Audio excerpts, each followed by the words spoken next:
네, 감사합니다. 대출학교 남상수입니다.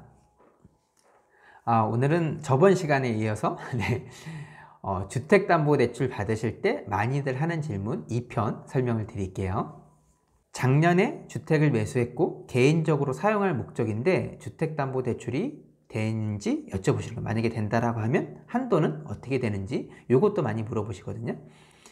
주택을 매수할 건 아니고 생활안정자금을 쓸 거다. 그러면 매매 잔금 용도가 아니라 생활안정자금 용도로 대출이 되는 건데 1주택자 같은 경우는 특유과열지구 같은 경우는 LTV 40, 그 다음에 조정대상지역 같은 경우는 LTV 50, 그 다음 비규제지역 같은 경우에는 60%로 대출이 된다라고 보시면 돼요. 근데 이 한도 내에서 대출이 되는 거죠. 한도가 남아있어야겠죠. 그래서 이 한도 내에서 무조건 다 되는 건 아니고 1년에 1억씩만 가능해요. 네, 1년에 1억씩만 가능하고 내가 만약에 1주택자인데 제가 지금 얘기한 한도, 그러니까 특유과열 40, 조정대상지역 50, 비규제지역은 60이라고 말씀드렸잖아요. 근데 내가 만약에 2주택자다. 그럼 여기서 LTV가 10%가 차감이 돼요.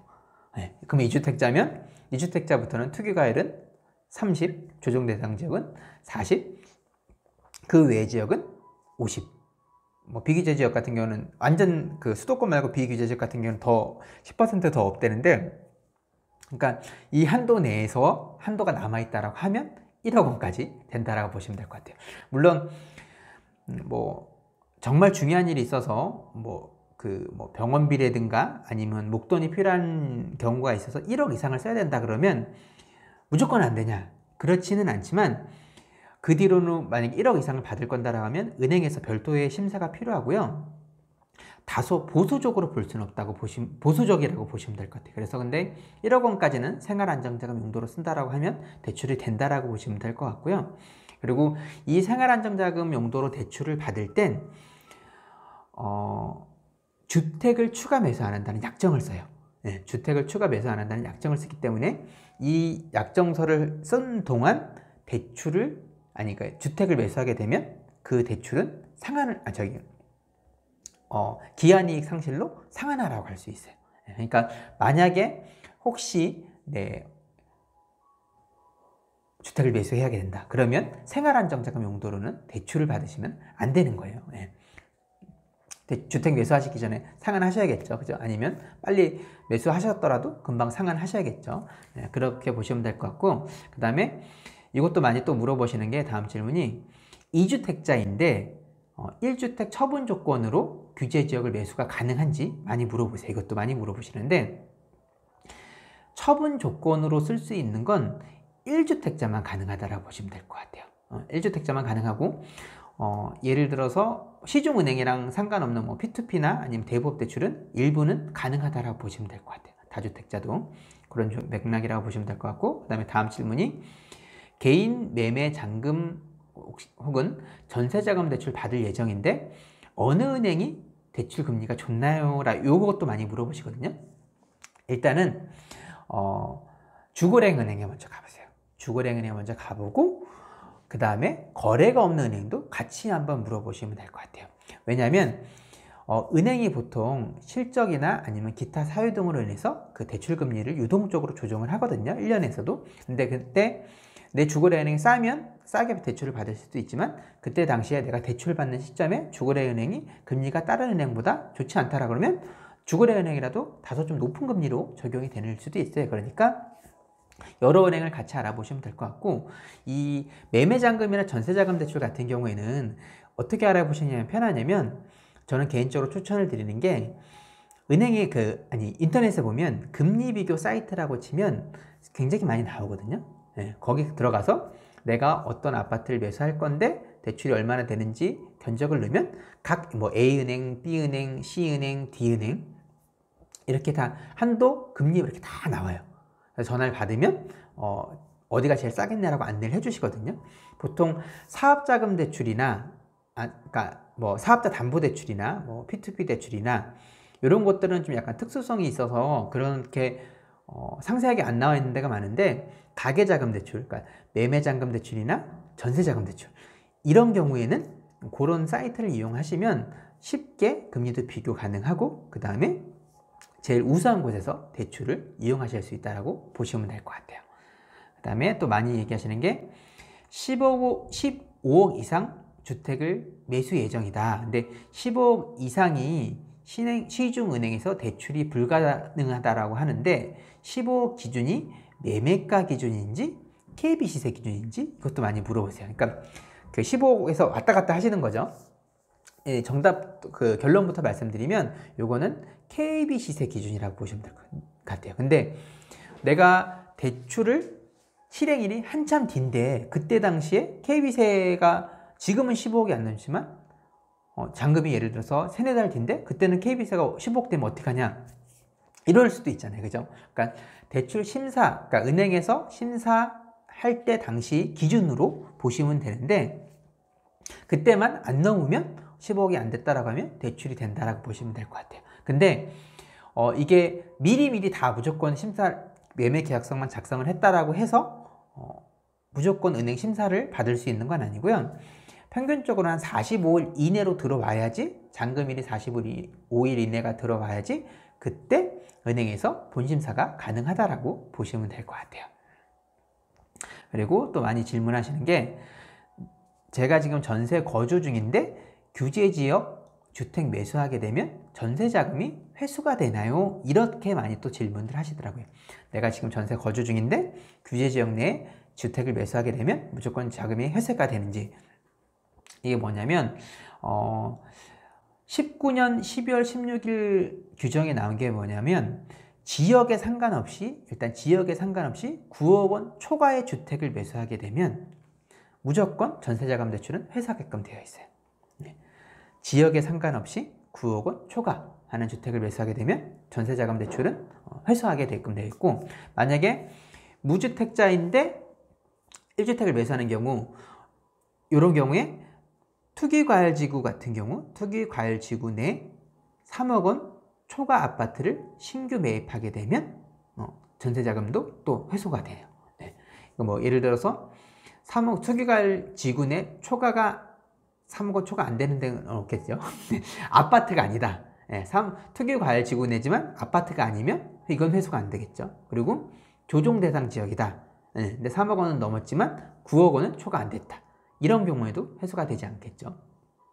근데 1주택자인데 그 다음에 전세자금 대출을 내가 거주하면서 살고 있다. 이런 경우에는 주택을 추가로 하나 매수하게 되면 다주택자가 되잖아요. 그런 경우는 당연히 무조건 회수가 된다라고 보시면 될 것 같아요.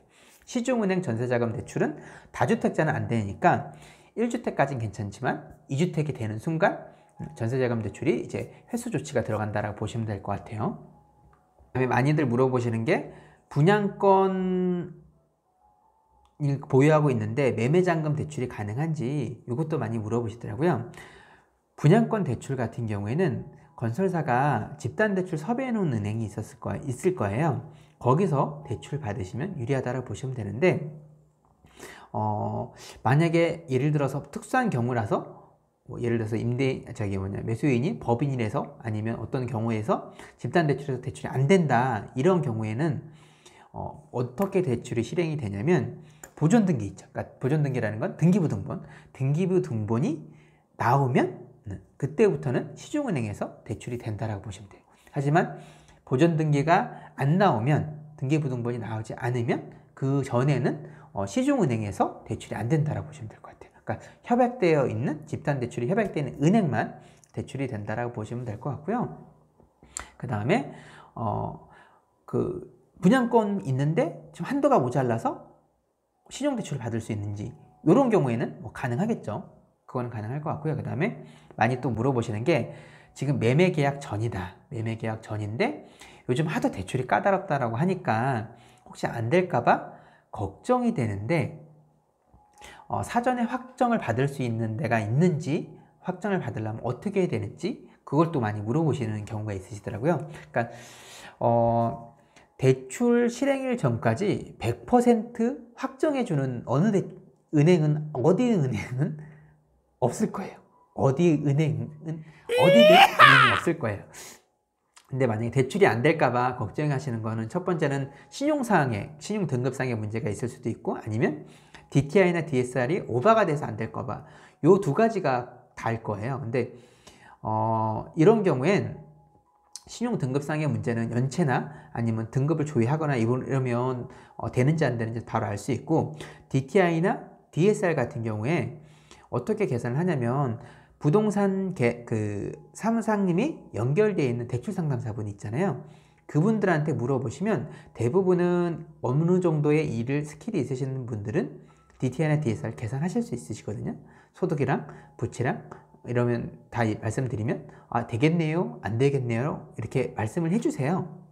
그래서 그분들한테 물어보시면 되고, 대출 담당자가 약간 오묘하게 얘기한다, 아니면 요건 좀 애매해서 은행을 한번 가보셔야 될 것 같다라고 얘기하는 경우에는 소득 서류를 들고 은행에 내방을 하시면 DTI나 DS 주택 가격 다 이미 알고 있고, 그 다음에 소득 이런 거 다 알고 있으면 신용 조회를 은행에서 하면 DTI나 DSR이 통과가 되는지 어느 정도는 알 수 있다라 보시면 될 것 같아요. 그래서 매매 계약 전에 내가 좀 불안하다, 이런 경우에는 그렇게 알아보시면 될 것 같고요. 그리고 또 많이 물어보시는 게 올해 말 세입자 퇴거 예정인데 해당 주택이 15억이 초과가 되는 주택이다, 전세자금 대출이 퇴거자금 대출이 가능한지. 1주택인 경우 같은 경우에는 일단은 먼저 다주택자 같은 경우는 안 되겠죠. 아니면 대출 당담자한테 해서 다른 방법으로 써야겠죠. 하지만 1주택자 기준으로 말씀드리면 매매 계약이 19년 12월 17일 이전에 체결된 건은 15억이 초과가 돼도 가능해요. 하지만 그 이후 19년 12월 17일 규제에 나온 이후로 계약을 했던 건이면 15억 초과 건이면 퇴거 자금은 안 된다라고 보시면 될 것 같아요. 지금은 15억이 넘냐 안 넘냐에 따라서 시중은행 대출이 되냐 안 되냐 이게 딱 정해져 있잖아요. 이게 규진점이 15억이잖아요. 물론 일부 대부업이나 P2P 이런 데 같은 경우에는 되는 데도 있지만, 시중은행으로 말씀드린다고 하면 15억 기준이잖아요. 15억이 넘어가면 안 되고 되고 안 되고 이게 결정이 되잖아요. 그래서 1주택이면 그 전에 19년 12월 17일 이전에 계약한 건은 가능하다라고 보시면 될 것 같아요. 그리고 또 많이 물어보시는 게 현재 내가 다주택자이다, 이런 경우에 또 전세자금 대출이 되냐라고 물어보시는 분들도 간혹 있으시더라고요. 시중은행에서 전세자금 대출하는 건 일단은 기본적으로 1주택자만 가능한데 다주택자는 안 되지만 어떻게 하면 할 수 있냐면, 일부 보험사나 아니면 상호금융권, 그러니까 단위너금이나 신협 새마을금고 중에 전세권 설정을 해서 전세자금 대출 해주는 곳이 있어요. 물론 그 은행에서 안 한다 그러면 안 하고 하는 은행은 또 하거든요. 그런 경우에는 만약에 취급을 한다 그러면 다주택자여도 전세자금 대출을 받으실 수 있어요. 이 전세자금 대출은 시중은행 상품 전세권 설정을 한 전세자금 대출은 시중은행이랑 조금 다른 게 뭐냐면, 일단 첫 번째 등기부등본에 설정이 들어가요. 설정이 들어가기 때문에 집주인의 동의가 필요해요. 집주인의 동의가 필요하고, 일반 상품보다는 금리가 한 1.5에서 2% 정도 비싸다고 보시면 될 것 같아요. 그래서 평균적으로 지금 기준으로 말씀드리면 전세권 설정 들어가는 전세자금 대출이 3% 후반에서 4% 초반 여기서 왔다 갔다 하더라고요. 그리고 일반 전세자금 대출이랑 다른 게 설정비가 들어가요.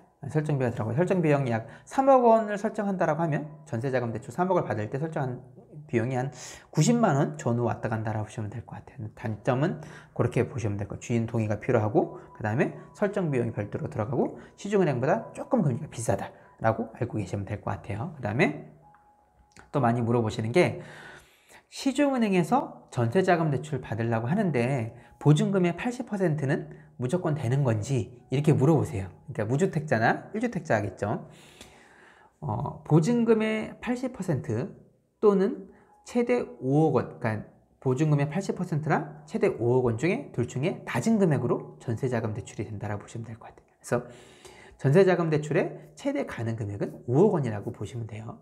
그리고 많이 또 질문하시는 게, 전세보증금이, 요즘은 전세보증금이 굉장히 많이 올라갔잖아요.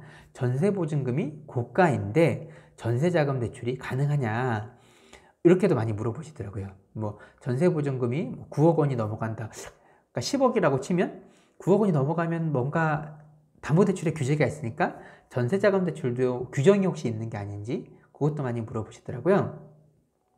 전세자금 대출을 받을 때는 전세보증금에 대한 제한은 없어요. 그러니까 상품이 그 세 가지가 있는데, 서울보증상품으로 말씀드린다면 서울보증보험 전세자금 대출 같은 경우에는 전세자금 보증금에 대한 제한이 없기 때문에 제한이 없는 거랑 동일하다고 생각하시면 될 것 같아요. 그래서 최대 80%, 보증금의 80%, 최대 5억 원, 이 둘 중에 낮은 금액이 충족이 되면 대출이 된다라고 보시면 될 것 같아요. 매매 잔금, 그 다음 주택담보대출에 대해서 많이들 질문하신 거에 대해서 설명을 좀 드렸어요. 제가 1편, 2편 나눠서 설명을 좀 드렸는데요. 많이들 질문하시는 것들을 제가 요약해서 설명해 드린 거기 때문에 도움이 됐으면 좋겠고요. 제 영상이 도움이 되셨다면 구독과 좋아요 부탁드릴게요. 이상입니다.